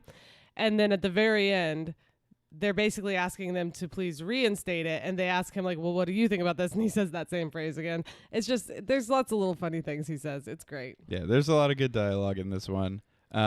There's more action. I feel like the in this dialogue gets one. better as every movie went along, just about. I feel like there's Except for more 2. action in this one than any of the other ones. Yeah, a lot more of that kind of hand-to-hand combat, Mhm. fight type chase stuff. Yeah, I agree. The thing that's weird, so well, first let's go ahead and say our rankings, and then I wanted to rank the big stunts from each movie. Oh, you wanted So, to rank them? Yeah. So, let's first start with that. So I'm gonna say mine is pretty straightforward, and I don't think you'll be surprised by this, but my favorite. The order goes from my favorite to least favorite. Sorry. Rogue Nation. 5, Yep. Ghost Protocol. 4, 3, 3, 1, 2. 1, 2. So, I mean, I think except for 2, and especially once you watch all of them, you're just like, wow, yeah, that one was really bad. But except for 2, they get better as they go, for sure. Because they start to find their groove. They get a better team. Once they have, Simon Pegg in 3 of them and Luther in all of them, they've really established some of these characters. So I think it's bound to get better, I'm going to say Rogue Nation 3, Ghost Protocol 1, 2. So no surprises there. I mean, we're pretty much following the same path, you But know? I think that, I would even say that 3 Rogue was good, Nation for sure. only beats 3 by a little bit for me. Here's the thing about 3. The thing about 3 that was so good is there are some really surprising twists in it. Like, you think that you're in on it, and then you're not. Right. And that's always fun. Whereas these, even with some of the twists, it's not super surprising. Well, they're less of twists and more of like, Well, it's more like we're not telling this one person. like, They're pulling they're something a over step on ahead them. of us, or we didn't know that. It's less of like, Well, like with Alec Baldwin, though, they pulled one over on him, but it wasn't surprising to us. However, I do like that moment. So when they have the British Prime Minister and they're talking to him, and Tom Cruise is dressed up as one of the British agents, and Alec Baldwin does this whole speech about how you don't understand. Ethan Hunt can be anybody. He can go anywhere. He's one of the best agents. Whatever. And after he gives he's this the physical amazing manifestation of destiny. There you go. And so after he gives this amazing speech about him, Ethan Hunt shoots the prime minister and takes off his mask, and it's like, oh shoot, you just said it, tranked and it's like he was like, oh, let me go ahead and let him finish talking about how awesome I am. Yeah, and that was a really cool part. So that's also like that's one of my favorite parts for sure. So that's kind of a twist, but yeah, 3. The thing it did best was the twist. I think that's what sets it apart from all the rest. And it did feel different than all the rest. Yeah, I think so too. Yeah, I thought 1 and 3 were both great movies. I think 4, 5, and hopefully 6 will all be really cohesive, and I think that's cool. I agree. All right, so here's what I'm gonna give you the different stunts from each movie. Okay, we'll see if I agree because there are a couple of stunts in most of them, but go ahead. The No. big stunts, the memorable stunts from each movie. So the stunts going in order from the first one to the last one. Okay. The heist part in the first one, so when he's hanging from the building At in Langley. Langley. Okay, He's so hanging from the hanging from the wire. thing. The motorcycle sequence in Mission Impossible 2. And when he's hanging from the cliff in the beginning. Do you want to do that? Yeah, one? because that's The a mountain big. climbing? Yeah, like that's a really cool stunt he actually did, mountain climbing. Just because there was no danger doesn't mean it wasn't a really impressive, memorable stunt. Like people remember that. The Mission Impossible 3, the swinging from one building to the other and then sliding down that Yep. thing. And then Very impressive. Mission Impossible 4 running on the building and also doing some swinging as well. Mhm. And Mission Impossible 5 hanging from the plane while it takes off. Okay, and I would add Mission Impossible 4. The You can't add ones. Yeah, Can't. Jeremy Renner being caught by the magnet right above the fan, and then I would also add him going into the water tank in the last one. Going into the water. Oh, Him doing the stunt where he has to dive into the water tank and all of that. All right. yeah. Okay. Okay. Did he do anything for that, or was Like that you all mean in just real life? entirely I don't know. CGI? I'm just talking about the most memorable things. If you ask somebody what's the most memorable moment from that one, they'll probably say him jumping into the water thing. No, the plane is on the cover of the movie. Yeah, but it happens at the beginning and it really isn't about plot. It's just about getting it started. Well, anyway, okay. But also in the fourth one, the only thing I remembered about the fourth one was that Jeremy Renner jumps toward a fan and gets caught at the last second before it kills him. But the fourth one is the Going one where into he's it. running on the building. Oh, yeah, that one's awesome too. Well, all I'm saying is there's multiples in there. So that's fine. We can leave those out. So what one are you saying happened in this most recent one, Rogue Nation? The plane. Holding Okay, onto the plane fair while it enough. takes off. Okay, so let's go. I'm going to rank them by, I guess, least impressive, and then let's go up to our number one. So I got to look at your list here. Your list is indecipherable to me. All right, so let's just think about it. What was number two? You wanted to go with motorcycle. I and put the like mountain. cliff. I put Okay. the mountain climbing. That's the one on that's there. more memorable to people, I think. So there's mountain climbing, Langley. Okay. What's your favorite? My favorite is running on the tall building. Okay, Ghost so- Protocol. 100%. Number All right, so one. that's your favorite So one. impressive. And then let's see what happened in 3 again. From he swings from one building to Oh, the yeah. other one and lands on Okay, it. so my favorite is running on the building in 4. My second favorite is the classic Langley in number 1, where he's just hanging there trying not to sweat onto the floor, that whole Okay. thing. My third favorite would be... Crap, what just happened in 5? I'm Plane. sorry, I'm very tired right now. Okay, my third favorite would be the rock wall climbing from the second one. I'm just talking stunt only. And then the plane and then the swinging from one building to another. Okay. So that's my order. And we'll write our little order down so people can read Our it. little order down. Because I'm clearly tired and this might be a little indecipherable. And yeah, we'll write it down so All you right. can see our I order. think I'm gonna go with the best one is the building. Running on the building? Yeah, running on the building in Amazing. Dubai when he like is losing the grip on the gloves and everything. One of the all coolest that. stunts ever. I'm gonna say the second best is the plane, Yeah, you really like that one. And it is funny too. and it's good another and one funny. of those that is Super iconic. like a lot of the stuff that we've been saying is when you first see it, Yeah. You're like, oh God. Yeah. And so yeah. Then I'm gonna say third is the heist. The Langley one. Yeah, First then- episode. Or not first episode. They're not episodes, Bethany. Get it together. No, talking to yourself. Yeah.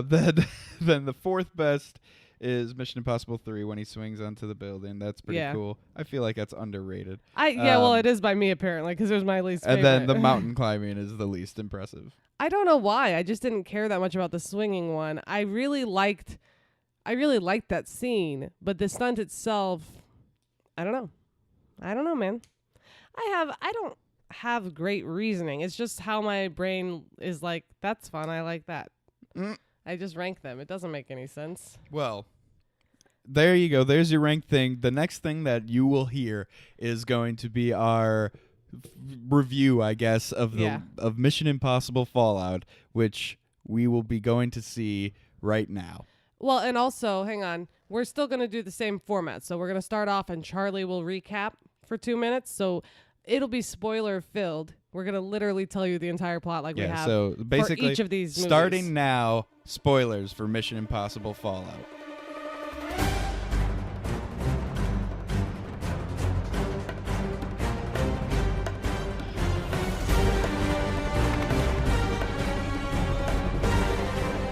All right, everyone. So we just watched Mission Impossible Whoop, whoop. Fallout. Yeah, Fallout, baby. So we went to the theater. We saw Mission Impossible 6, also known as Fallout, and now is spoiler time. So if you haven't seen it, turn us off and you can listen to what we have to say spoilers after, because we're going to do the exact same thing we did with all the others. And right now, I'm going to give Charlie 2 minutes to tell you the entire plot of the movie. Ready? Get set, go. Okay, so you remember the Syndicate from the last movie? Well, guess what? They're back, but they got a different name, and they're called the Apostles. These are the remaining members of the Syndicate who have, survived and kept their identities secret and stuff like that. So their mission, the Apostles' mission, is to gather plutonium, acquire this doctor guy, and together they will make nuclear devices, handheld nuclear devices that they will be able to launch attacks onto wherever they choose. So very similar to the plot from 2 movies ago, but we digress. So what happens is Ethan Hunt and his team go and try and buy the plutonium from someone bad, and it gets taken from them. Then later, they pose as a man called John Lark, who is supposedly the leader of the Apostles. He has no face. No one knows what he looks like or who he is or whatever. And so they go to a party to try and infiltrate a deal that is happening that would give the Apostles the plutonium. And so they're trying to get the plutonium back. Meanwhile, Henry Cavill, who is a member of the CIA, is being forced to go on to the IMF's missions, to Tom Cruise's missions with them, because the CIA doesn't trust the IMF again. And now, so Tom Cruise and Henry Cavill are going to this place, and Tom Cruise poses as John Lark, and you find out that the payment for the plutonium is Solomon Lane, who is the bad guy from the last movie that they trapped in a glass box. Oh no! And so they have to take back Solomon Lane from a transport that he's in and uncapture him, and then they have to go and try and make a trade between them and whoever is selling the plutonium. Well, guess what? Turns out that the person that he was dealing with, who was selling the plutonium, was actually a CIA informant, and they knew about everything the whole time, even though the IMF thought that they didn't know about it the whole time. And it turns out that John Lark is actually, what? Henry Cavill? Oh, God, and he was working with Solomon Lane the entire time. Now, they go... Oh, by the way, far over 2 minutes now. Yeah, well, it's a very complex story. Well, not far over. Maybe 2.5. So Henry Cavill and Solomon Lane go to the mountains, and they're going to blow up a glacier with the nuclear devices, and it's going to infect the entire water stream for like half of the world. And so the Tom Cruise's team goes there. They find the 2 bombs, and then there's an amazing, epic helicopter chase through the mountains where he finally gets the detonator, and they are able to defuse the nuclear weapons, and everyone is happy. All right. Oh, God. Did I miss anything? I mean, you got the main plot. So, there was the kind of switcheroo where one thing you missed was that Henry Cavill's character, Walker. Okay, his character Walker, as far as we knew, was a part of the CIA and was tasked to watch Tom Cruise, Ethan Hunt. He told the CIA that he thought Ethan Hunt was a bad guy. Yes, he was supposed to. One of his missions from Solomon Lane was that he was supposed to frame Ethan Hunt. So Solomon wants payback because over the past 2 years since Ethan Hunt captured him, he has been just tossed from place to place and constantly like interrogated by different governments because he's in trouble everywhere. And he's just been miserable. So he wanted payback. So they were going to frame Ethan Hunt, and it was working. But luckily, they were able to pull one over on Walker. Yeah, one of the best parts of the entire movie. They had Simon Pegg dress up as Solomon Lane. And the whole idea, the story was, okay, you watch Lane. They told that to Henry Cavill's character. You watch Lane. Keep him here. Don't take your eyes off of him. We're going to take fake Lane and go Which trade is him. Benji, supposedly Benji wearing a mask. We're going to trade him for the plutonium.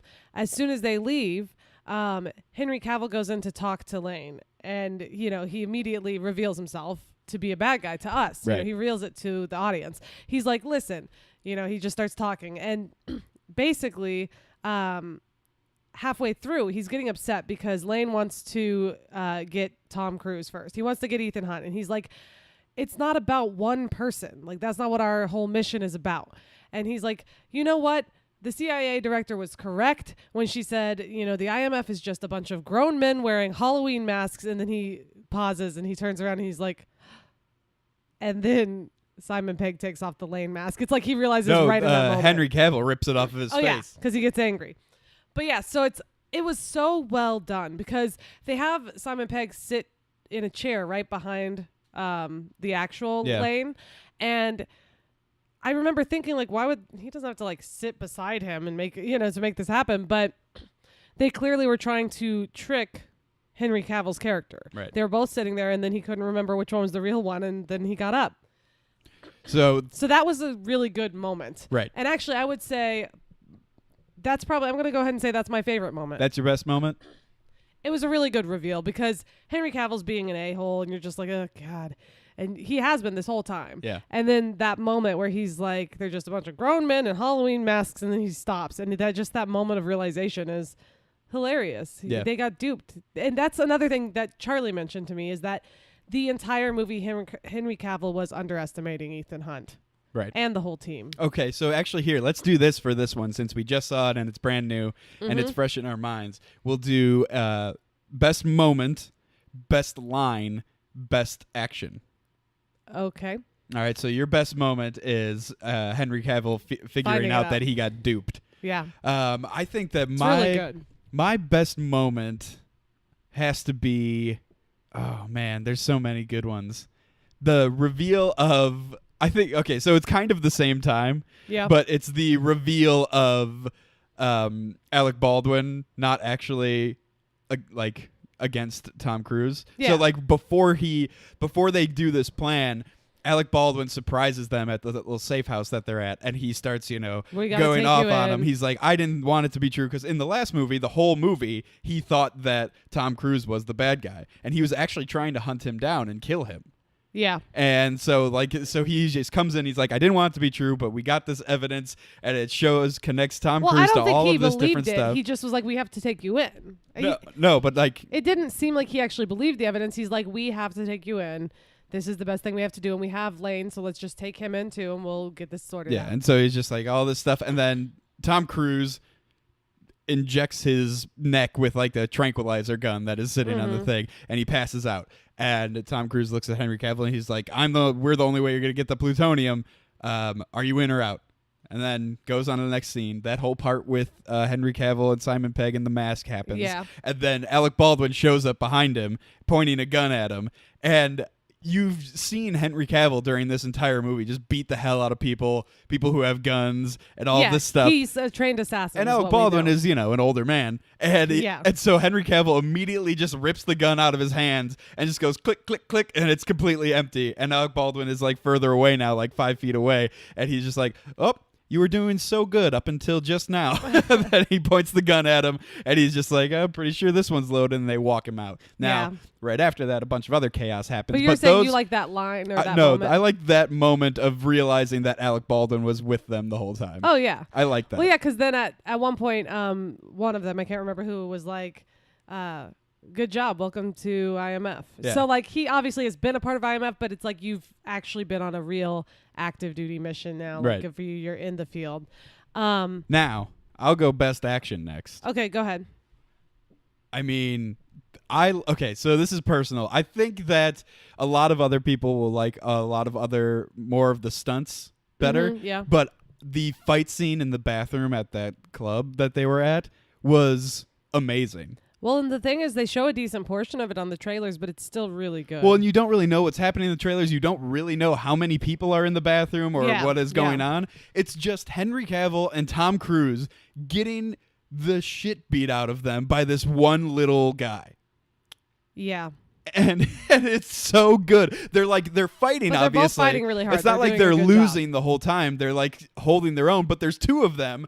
Henry Cavill's enormous, and this little guy is just like is winning the whole time.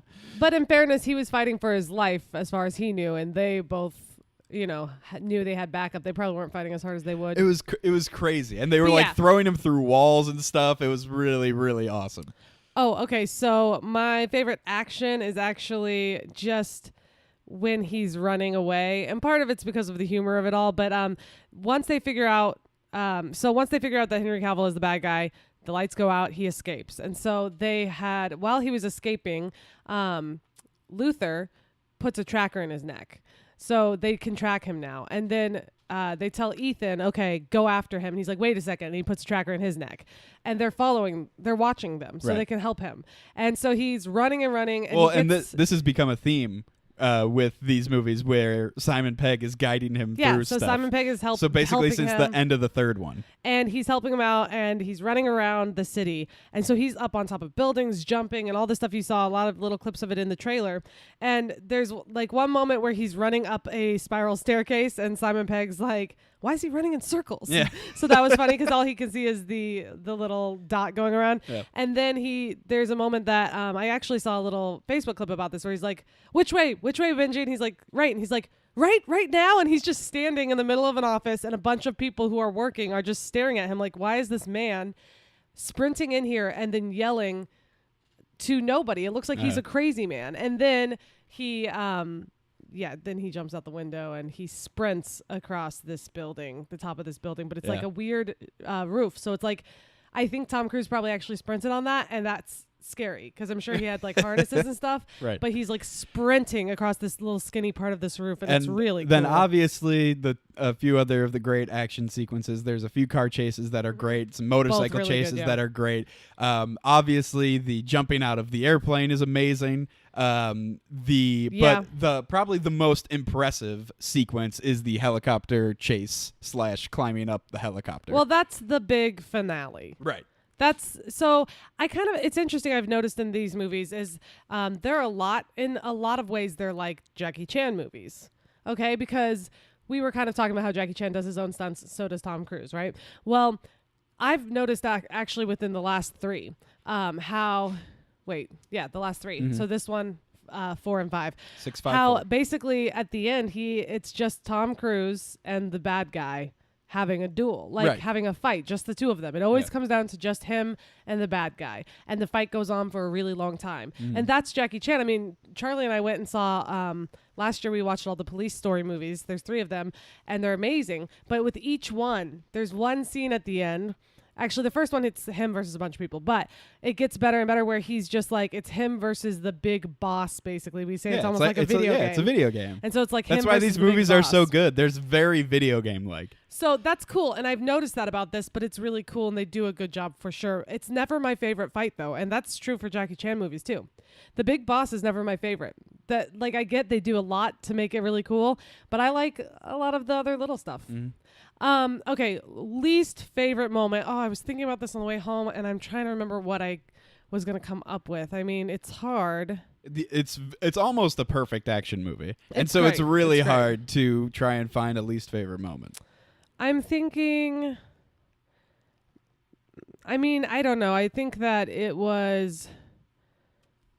There were maybe times where Henry Cavill's character was a little annoying, but I know he was supposed to. But there was times where, like, I hate it when somebody is really patronizing to someone, even if it's part of the movie and it helps move the plot forward and the characters. Yeah. So I think maybe there's a couple times where I was just like, ugh, I can't stand this guy. Yeah, and And same again, thing you're with the supposed woman, to. the CIA director. I'm just like, ugh, it's so frustrating how in every movie, like you said, oh, they don't trust him anymore.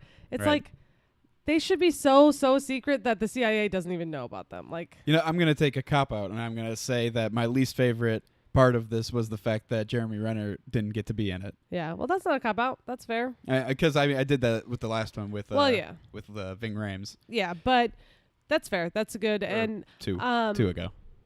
yeah, that's good. And also, I just realized. So really, what did I say my favorite part was? Did I Well, already and do it that? sucks because Oh yeah, wait. What was your favorite part?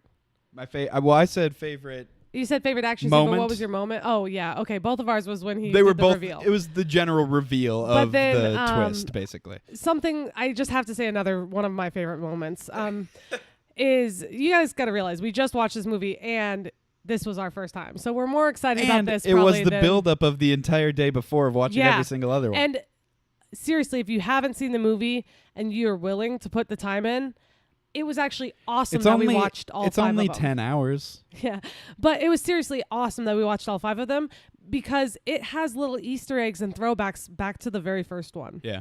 And it's awesome. Like, it's really cool. I was like, oh, dude, they're talking about Max from the first one, the woman from the first one. Yeah. You know, so that's really cool. So if you've been listening, you'll be like, oh, yeah, I remember hearing about some of these villains. And so they, like, mention her, and that's neat. They have all these little tiebacks. But, okay, favorite moment, another favorite moment of mine is when they first get, what's his name again? The bad guy? Solomon Lane.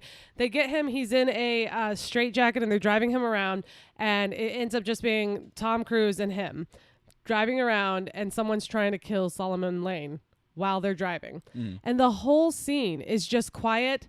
Like, the two of them are quiet. Neither of them are saying anything. They're just squealing around corners. There's motorcycles chasing them. There's a person trying to shoot them. And they keep kind of looking over at each other, but neither of them says anything. And they hate each other. Both of them hate each other. And there's just this really tense silence. And I mean, he's in a straitjacket, so he's not going to hurt you. But there's still this, like, almost you can tell that Ethan feels like sick just having to be by him. Yeah. And it was directed so well. And then the girl tries to shoot him, and so Ethan needs to keep him alive, so he drives and rams his car into the girl from the last movie, who's also in this one. And finally, after not talking for this very long sequence, Solomon just looks over at him and he's like, that was Elsa. Interesting. And it was funny because it was like, obviously, like, she opened her mask, you could see that it was her. And Do you he want was that like, to be your best line? yeah, I think so. That was Elsa. Yeah. And because then Tom Cruise was like, yeah. Like, I can't remember what he said, but he said something sarcastic, like, really? Or like, you know, duh, basically. I'm going to say that my best line is, so during the helicopter sequence when, well, first of all, he makes such an effort to get up that rope into the helicopter. He falls down. He has to climb up it again. He gets into the It's helicopter. He has to save it from spinning around. He clearly doesn't really know how to fly a helicopter. And so that's kind of fun. And he's flying it around. He drops the thing tries to drop the thing onto the other helicopter. And then Henry Cavill's helicopter comes up and they meet at the same altitude, and they look over at each other, and Henry Cavill looks over at him like, how? Yeah, basically. like, how is he he just like looks at driving him like the that, helicopter and then now? Tom Cruise looks over at him and says to himself, "That's right, you prick." Yeah, because he was so patronizing and he underestimated him the whole time. And there's just this look in his eyes, kind of like when he realized that he got duped the first time with the mask. There's this look in his eyes like, how on earth is he up here with us even? Yeah. And he killed the other two people that were in the helicopter, kicked them right out. So, Right. like, it's just like, there was 2 of our guys, now there's 1 of theirs. This It's truly just- is an impossible mission. Yeah.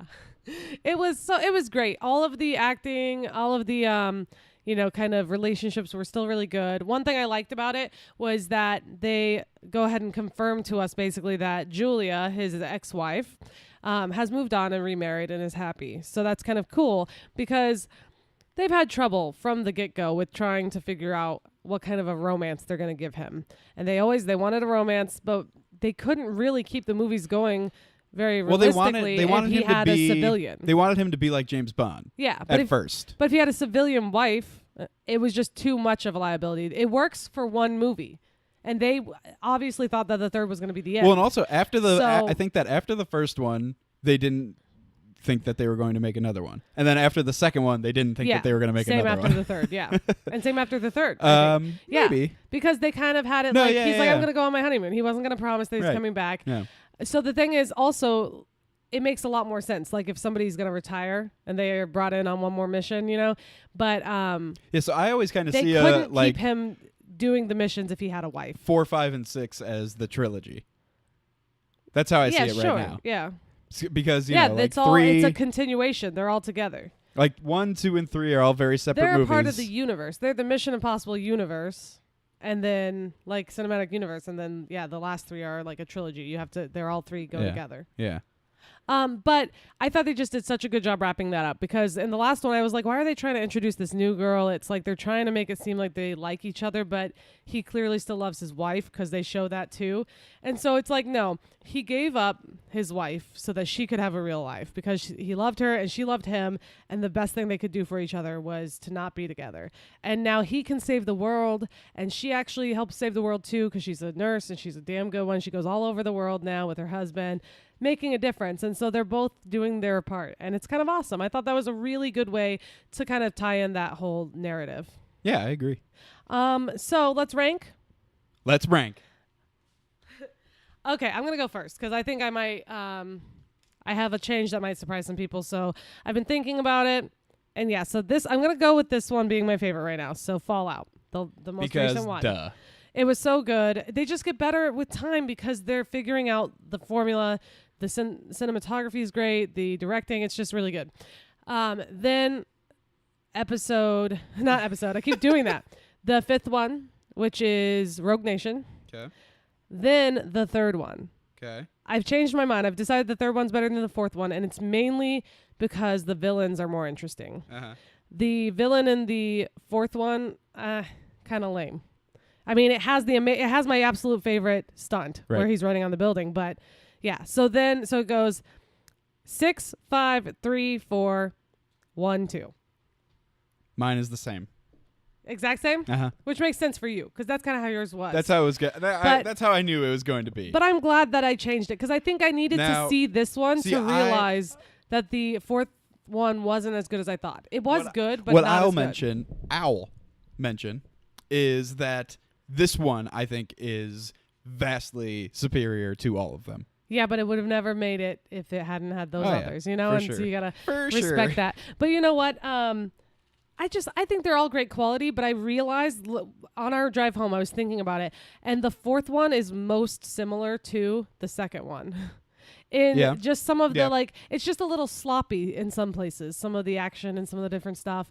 The character development is not there at all. Like, story-wise, this one is the most similar to the 2nd one. Well, where it has the other agent who is, doing this whole thing. No. Secretly. This one's more like the 4th one where the guy's trying to set off the bomb.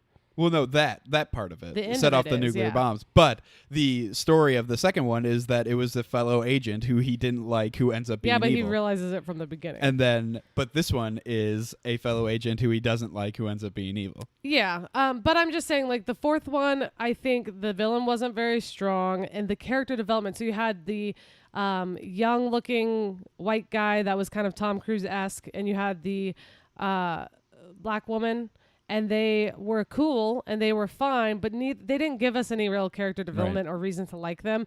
All we knew is like they kind of quickly showed us that the woman had lost her boyfriend, and there just wasn't much to it. Whereas the third one, they obviously had the romance and they had built on that. And then in the fifth one, by that point, you're already really into Simon Pegg's character. You've got Luther back. You're just having fun. Exactly. I agree. Yeah. So do you think let's just do this because we said our stunt rankings beforehand. But do any of the stunts in this movie top your favorite one of the running on the? Absolutely not. No? Not even close. That running on that building is one of the most amazing stunts I've ever seen. It's pretty good. And I need to see behind the scenes of some of these others too, because that does make a difference. You gotta watch the behind the scenes of the plane jump. We'll watch that after this. Oh, well, the thing is though, I know that Tom Cruise knows how to parachute and has done it many a time. No, but you need to know that how many times he did it. Yeah. Well, anyway, the behind the scenes of the running on the building is so impressive because, like I've always said, like either he's an amazing actor or he literally has no fear because he just jumps out the building as if he has no fear. He's a regular daredevil. He's as fearless as his character. You know, it's amazing. And yeah, what was your favorite stunt anyway before this? I think it was that one. Yeah. Okay. I mean, how can it be? I mean, would you say that the helicopter? I mean, okay. So in the one where he jumps out the helicopter, he's doing a ton of spinning around and trying to get to him and stuff like that. Pretty impressive. But actual stunt wise, the one where he's running on the building is cooler that he's actually doing that. Yeah, because like he knows how to parachute. Because like I think that the hanging from the helicopter thing and the jumping out of the plane thing are cool, but they aren't unique. And they're not as visually amazing. Like the running on the building was really cool. And then when he jumps to the thing and he smacks his face on the ledge of it. They do a good job. They show that in the trailer, but they do a good job. Also one last thing I noticed that I just wanted to bring up. So obviously at the end, rock climbing saves the day. He has to climb the face of the cliff in order to get to the detonator. Uh-huh. And they zoom out and show him, and it looks so much like that scene in the second one. And it's just like, this is why he goes rock climbing on holiday. Okay? For instances like this, he never really gets a day off. He always has to be training. We need to petition the makers of Mission Impossible and try and get them to stop showing the entire movie in the opening credit sequence. Yeah, so we noticed that when we were watching all of the DVDs yesterday. Yeah. And Charlie was like, well, maybe it's just the DVDs because they know you've already seen it. But no, they literally show scenes from the whole movie throughout the sequence. It's the whole movie. And you know what is kind of funny about that is it's because the first one came out in 96 and they did that. And that's because back then they didn't care. Like back then they were so much worse at movie trailers and not giving things away. It's like they thought they had to show you everything and all the cool parts or you wouldn't go see it. Right. And now they're realizing that it's actually better to leave some mystery. But I feel like they're just trying to have it in keeping with the tone of the first one. And yeah, it's interesting. All right, well, I think that will do it for this very special episode of Movie Trailer Trash. I hope you guys enjoyed it because, honestly, it was a blast for me. Yeah, let us know if you guys like this and would like to see more similar ones to it. Maybe if you have franchises or series that you know of that are not Marvel because we're not going to watch 18 movies in a row. But yeah, maybe if there's another movie coming out and then you'd want us to watch a series or something, I'd be up for it maybe. Yeah, we'll see. Yeah, let us know what you think. Go ahead and, if you want, you can go on Facebook, Movie Trailer Trash Podcast, or Twitter at MTT Podcast, and go ahead and rank your favorite stunts or your favorite moments. That would be fun. That'd be good. Love to see that. And, we're just hoping that this fun little special episode catches your fancy. Exactly. Thank you. I couldn't think of what to say. Because that's what you were thinking. That's what you were going for, is catches your fancy. Yeah. So before we leave, as always, just give us a rate or review on iTunes. Tell the world what you think about us. Tell your friends about us. And as always, check out mttpodcast.com. And hopefully we'll be getting more into some blogs and things. We haven't done that for a little while, but we've been busy with trivia nights and all sorts of things. But keep an eye out for our next trivia night. And we should have totally said your mission, if you choose to accept it, is to rate and review this podcast. Wow, we really screwed that up. Yeah. Oh well. Oh well. Dun dun dun dun dun dun dun dun dun dun dun dun dun dun dun dun.